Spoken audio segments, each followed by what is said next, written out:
Tramas da História, mais um episódio no ar. E nós estamos agora propondo uma conversa sobre Aristóteles e as emoções. Então, gostaria de iniciar aqui abrindo aspas para Aristóteles. Irar-se é fácil. Difícil é irar-se com a pessoa certa, na medida certa, no momento certo, pelo motivo certo e da maneira certa. Aristóteles está dizendo algo muito incômodo, né? Não que as emoções sejam inimigas da razão ou que devamos ser frios, não que exista uma técnica simples de dominar os sentimentos, de domá-los. Mas ele está perguntando o que acontece quando uma emoção participa bem ou mal de nosso julgamento. O que ocorre quando o nosso juízo de valor está comprometido com boas emoções ou com más emoções. No episódio anterior falamos sobre Platão, quando ele faz a leitura de Sócrates, né? E ali a questão era como o medo ou emoções negativas não podem dominar-nos e decidir o que é justo, né? Agora em Aristóteles a pergunta muda, porque nós não estamos apenas diante da alma que resiste, que deva resistir ao medo. Vamos estar diante então daquilo que uma vida inteira foi formada por bons hábitos, escolhas boas, afetos, convivências. Então, Platão, a cena é dramática, porque nós vemos Sócrates morrendo sem trair o bem maior, né? Em Aristóteles a pergunta seria diferente. Como viver bem sentindo medo, ira, prazer, vergonha, compaixão, sei lá, dó, né? Então, este é o nosso canal Tramas da História. E antes de continuarmos, eu gostaria de pedir aí a sua ajuda, a sua contribuição, né? Se inscreva em nosso canal, se ainda não é inscrito, curta, compartilhe, ative as notificações e siga avante com as reflexões que nós fazemos aqui, um tanto desprendidos, né? Eu estou sempre aqui com alguns livros abertos, com algumas anotações e pensando as contribuições filosóficas que ainda nos restam nesse mundo um tanto bagunçado, né?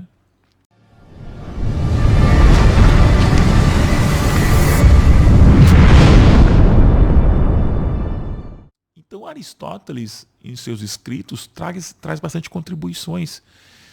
Aristóteles, que foi aluno de Platão, né? Não simplesmente uma continuação, porque quando a gente fala aluno, geralmente gera essa ideia, essa ideia de continuidade, né? Não é bem isso. Vamos lá.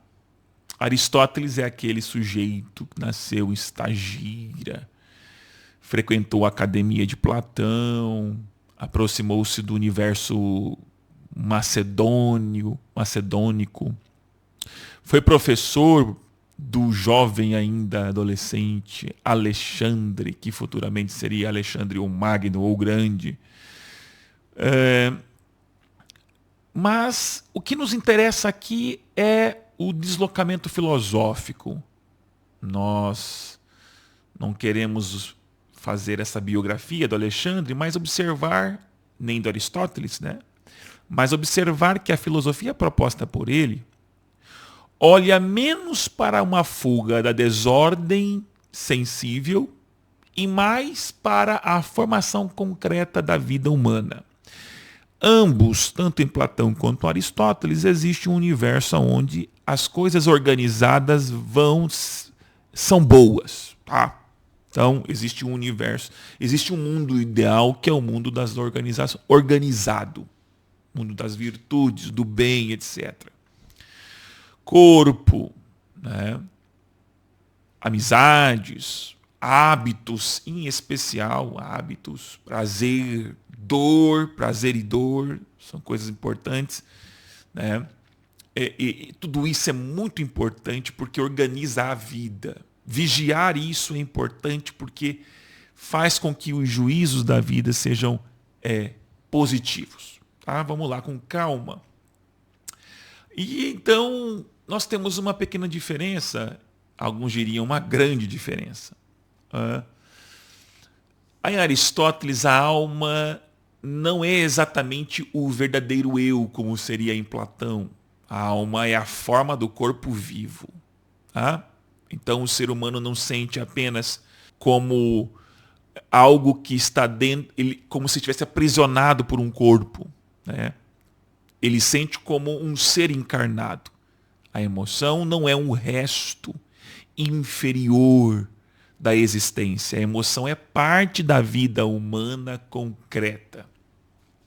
Mas diríamos que seria a parte perigosa, uma parte que tem que ser educada, parte que pode ajudar no juízo, na leitura dos atos, na leitura dos acontecimentos. Portanto, tem que ser uma parte que tem que ajudar, não pode atrapalhar. Aristóteles não propõe uma vida que vivamos anestesiados.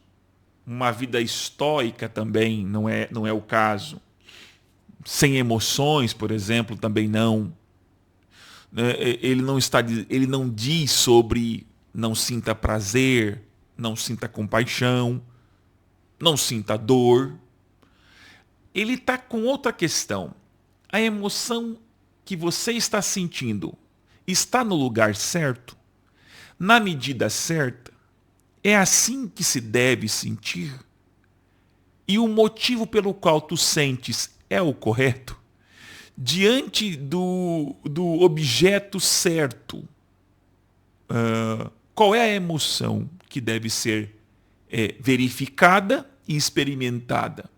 A virtude, então, não é simplesmente não sentir, mas é a educação desse desejo, do medo, da ira, da coragem, da compaixão. Vamos tentar explicar isso melhor, dizendo o seguinte: para Aristóteles, o problema não é sentir, seja medo ou prazer.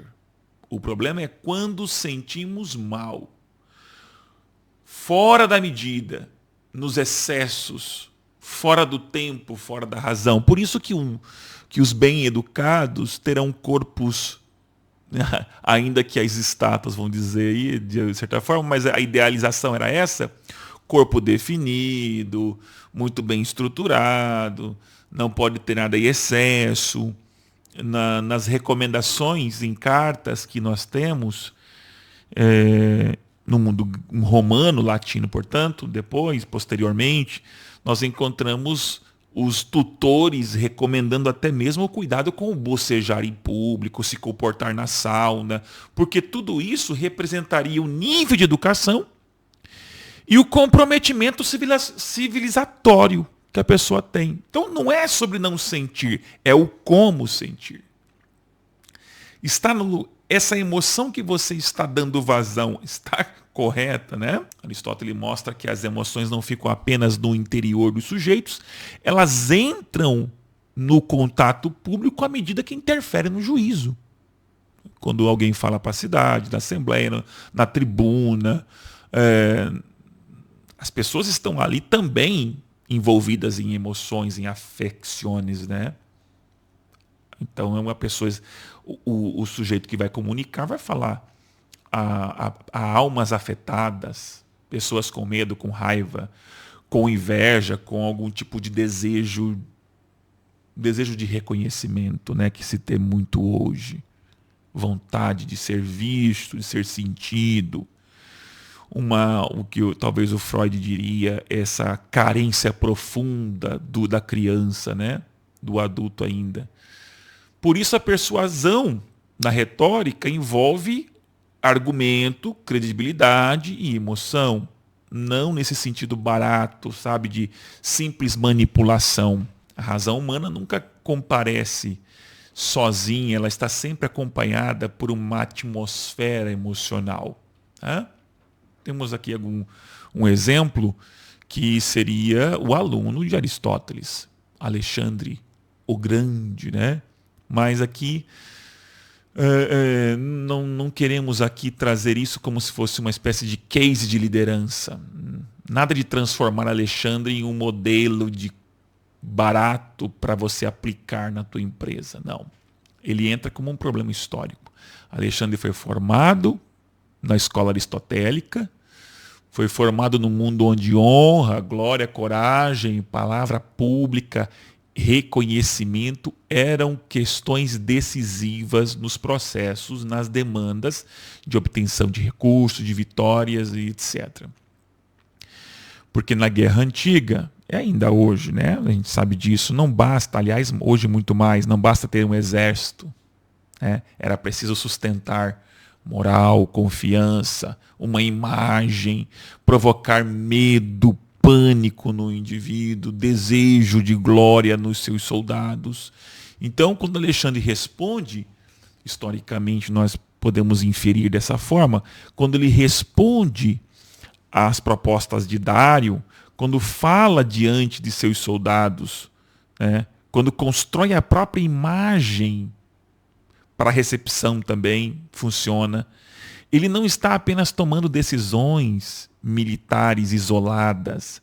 Ele provavelmente, fazendo uma inferência aqui, como um aluno aristotélico, um bom aluno, ele estaria operando num mundo em que emoções públicas organizam a ação. Isso não faz dele um exemplo moral simples. Alexandre também mostra o perigo dessa educação das emoções. Porque a glória pode se tornar excessos, a coragem pode se aproximar da híbris, a confiança pode virar desmedida. Então Aristóteles nos ajuda a entender Alexandre, não a transformá-lo aqui num manual de sucesso. As vitórias de Alexandre não podem simplesmente ser organizadas e elencadas como se fosse um roteiro para o seu sucesso no seu empreendimento moderno, mas como um exemplo histórico da aplicação com níveis de cuidado dos instrumentos aristotélicos quanto à retórica, quanto a lidar com emoções. Tá? E aí nós temos aqui, eu trago um exemplo bíblico, só para ilustrar, eu queria falar sobre Davi e Golias, né? Um exemplo da tradição tanto judaica quanto cristã. Mas antes eu quero que você entenda que nós estamos falando até agora sobre como Aristóteles vai falar sobre emoções, como ele organizou isso diferente de Platão. Nós percebemos que não é sobre tentar evitá-las, mas lidar com elas de modo virtuoso.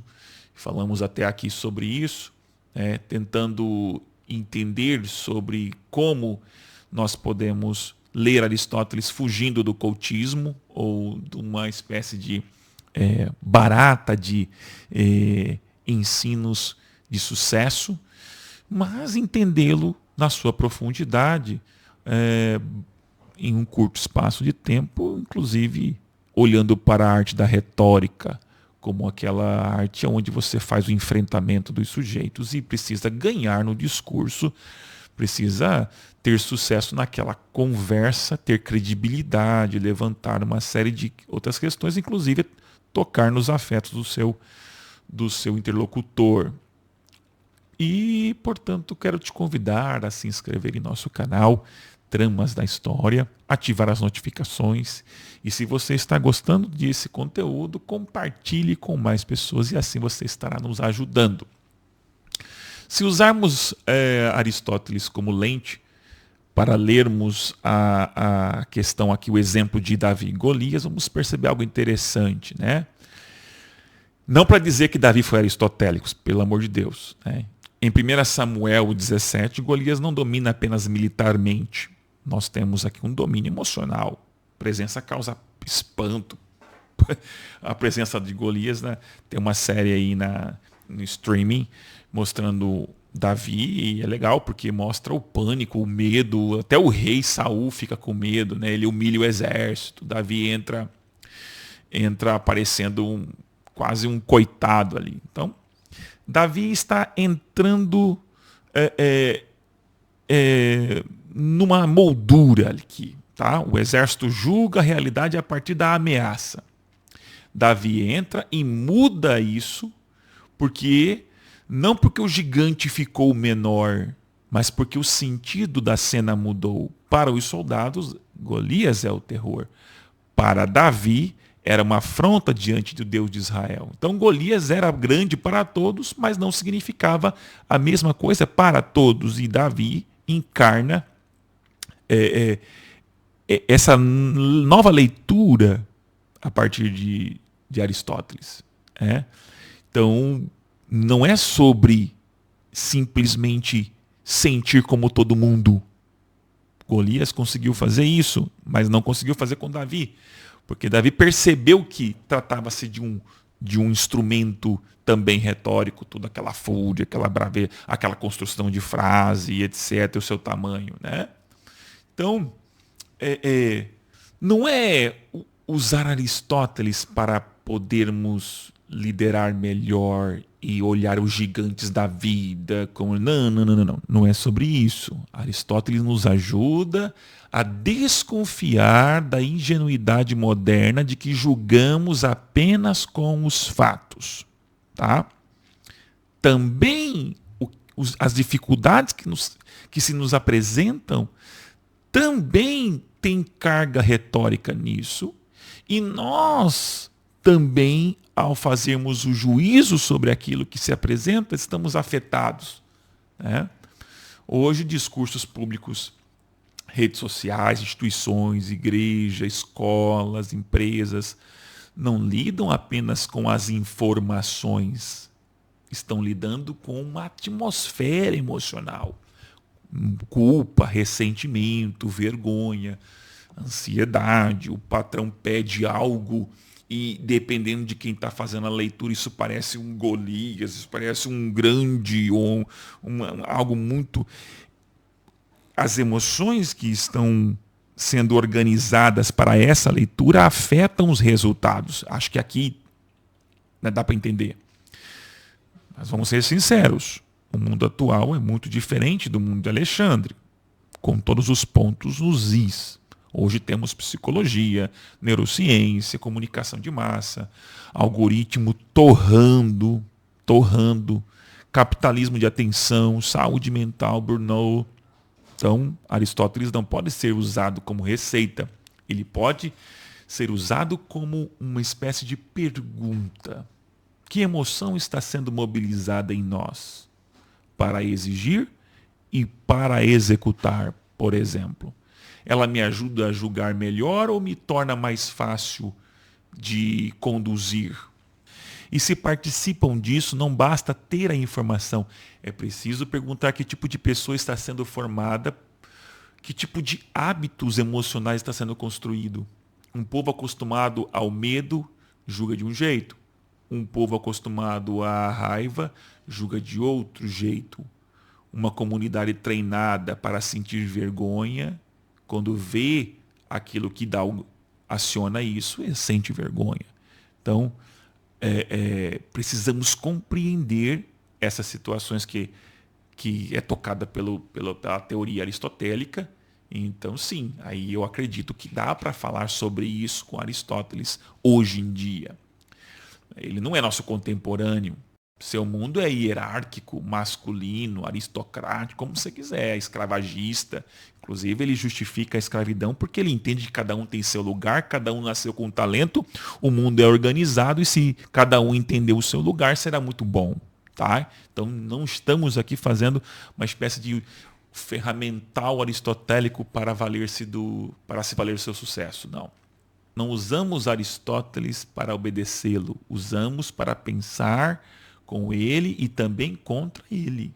Aristóteles não deve ser repetido como uma autoridade pronta, como a gente vê na internet. Porque Aristóteles disse. Não. Deve ser interrogado como um clássico que ainda nos obriga a pensar.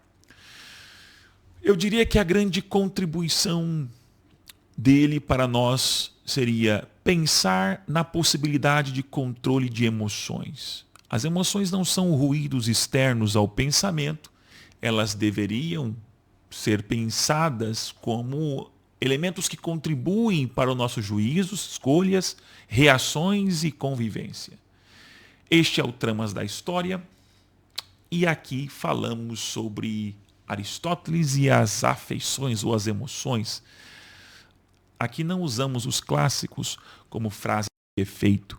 Nós os colocamos em diálogo com a vida comum, o dia a dia. Se esse episódio ajudou você a pensar melhor sobre as emoções, julgamentos e vida pública, inscreva-se em nosso canal, ative as notificações, deixe seus comentários logo abaixo em nosso vídeo. Aristóteles ainda ajuda a pensar nosso tempo ou a nossa época já não sente nada sobre isso? Nossa época já sente de outro modo. Como você vê também essa relação? E muito obrigado pela tua presença.